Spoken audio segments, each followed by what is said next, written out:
अब 54 वर्षों तक 15 जनवरी को ही मनेगी मकर संक्रांति। सूर्य की चाल और राशियों में संक्रांति को ज्योतिषी गणित की दृष्टि से देखें तो पता चलता है कि अगले 54 वर्षों तक यानी 2080 तक मकर संक्रांति 15 जनवरी को मनाई जाएगी और इसके बाद फिर ज्योतिषी गणना के अनुसार मकर संक्रांति एक दिन और आगे बढ़कर 16 जनवरी को हुआ करेगी। ज्योतिषी वेद आचार्य देवज्ञ कृष्ण शास्त्री बताते हैं कि प्रतिवर्ष सूर्य के राशि परिवर्तन में 20 मिनट का विलंब होता है और इस प्रकार 3 वर्षों में यह अंतर 1 घंटे का हो जाता है और 72 वर्षों में 24 घंटे का अंतर आ जाता है। और सूर्य व चंद्रमा गृह मार्गी होते हैं, ये पीछे नहीं चलते हैं, इसलिए इनकी संक्रांति का समय 72 वर्षों में 1 दिन बढ़ जाता है और इस दृष्टि से यह 72 वर्ष 2008 में ही पूरे हो गए थे। हालांकि 6 वर्षों तक सूर्य का राशि परिवर्तन प्रातःकाल में होने से पूर्व काल मानकर मकर संक्रांति 15 जनवरी को मनाई जाती थी और 1936 से मकर संक्रांति 14 जनवरी को मनाई जाती रही है और इससे पहले 1864 से 1936 तक 13 जनवरी और 1792 से 1863 तक 12 जनवरी को मनाई जा रही है। और वर्ष 1863 में 12 जनवरी को जब स्वामी विवेकानंद जी का जन्म हुआ था उस दिन मकर संक्रांति का पर्व था। आप सबन को राधे राधे। तो मेरे ठेठ देहाती चैनल पर आप सभी का स्वागत है और आप सभी को मकर संक्रांति की ढेर सारी शुभकामनाएं। तो माना जाता है कि इस दिन सूर्य अपनी दिशा बदलता है और परिवर्तित होकर के उत्तर दिशा की तरफ जाता है और मौसम बदलने लगता है, दिन बड़े और रात छोटी होने लगती है। इस प्राकृतिक घटना को लोग उल्लास एवं पर्व के साथ मनाते हैं।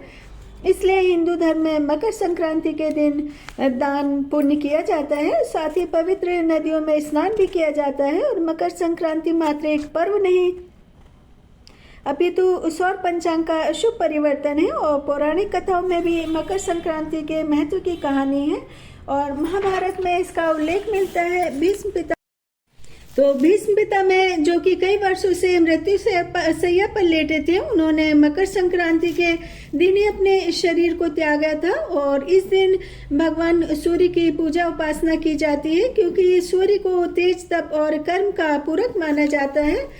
और भारत में अलग अलग प्रांतों में मकर संक्रांति अलग अलग तरीके से मनाई जाती है और दक्षिण भारत के तमिलनाडु में आज के ही दिन पोंगल मनाया जाता है। तो मेरे एमपी में तो तिल गुड़ मुरमुरे नमकीन के लड्डू बनाए जाते हैं, साथ ही मुरमुरे मूंगफली की लैया बनाई जाती है और ज़्यादातर लोग घर से खिचड़ी का दान करते हैं। तो कुछ लोग मंदिर एवं घाटों पर जाकर खिचड़ी बना करके खिचड़ी का वितरण करते हैं, लेकिन सबसे पहले सुबह उठ करके स्नान करके तिल और गुड़ एवं लड्डू का भगवान को भोग लगाना चाहिए और इस दिन सूर्य भगवान को जल अवश्य अर्पित करना चाहिए क्योंकि सूर्य दिशा परिवर्तन से 12 राशियों पर अलग अलग प्रभाव डालता है। तो उत्तर भारत में तिल गुड़ के लड्डू बनाए जाते हैं, भोजन में खिचड़ी बनती है, साथ ही इस दिन पतंग भी उड़ाई जाती है। वहीं गुजरात में तिल गुड़ मावे के पारंपरिक व्यंजन बनाए जाते हैं। वैसे गुजरात में मूंगफली के पारंपरिक व्यंजन भी बहुत ही अच्छे तरीके से तरीके के व्यंजन बनाए जाते हैं और साथ ही यहाँ पर पतंग का उत्सव भी और प्रांतों की जगह बहुत ज़्यादा धूमधाम से मनाया जाता है। तो मकर संक्रांति के दिन किया गया दान पुण्य एवं गंगा स्नान 100 गुना अधिक फल देता है और वैसे तो मैं दान पुण्य जरूरतमंदों के ज़रूरत के हिसाब से ही करती हूँ। कंबल और मोजे तो सर्दी शुरू होने पर ही बांट देती हूँ क्योंकि मुझे लगता है कि हमारी की गई मदद।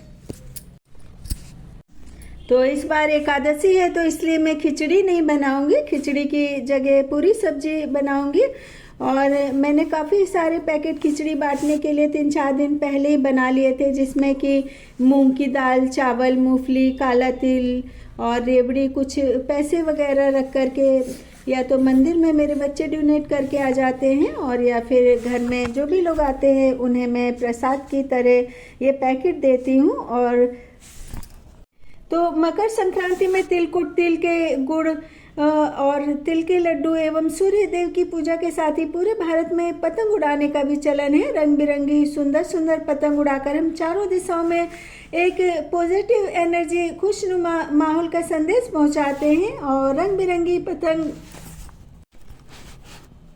बिरंगी पतंग आसमान में उड़ते हुए बहुत सुंदर लगती हैं। तो रंग बिरंगी पतंग आसमान में उड़ते हुए बहुत अच्छी लगती है, लेकिन आप जरा सोचिए कि इन बिरंगी पतंग की तरह लोगों के रंग बिरंगे सपने होते हैं और आसमान में। तो इसी बीच पतंग का पेच काटने के चक्कर में हम कईयों की जिंदगी का पेच काटकर हत्यारे बन जाते हैं, क्योंकि पतंग को उड़ाने के लिए मांझा चाहे चाइनीज हो या इंडियन, लुगदी कांच लगाकर ही बनती है। और कई बार पतंग का धागा बाइक चलाते व्यक्ति या फिर पैदल चलते व्यक्ति आकाश में उड़ते पक्षियों की गर्दन में फंस जाता है, तो इससे उनकी जान चली जाती है। और जो खुशी या उत्सव पर्व किसी की जान पर भारी पड़ जाए तो उस पर्व को किसी और तरीके से भी हम सेलिब्रेट कर सकते हैं। और वैसे भी संक्रांत हम भारतीय किसानों की जमीन से जुड़े लोगों का पर्व है। तो मेरा ऑडियो पसंद आए तो लाइक सब्सक्राइब जरूर करें। राधे राधे।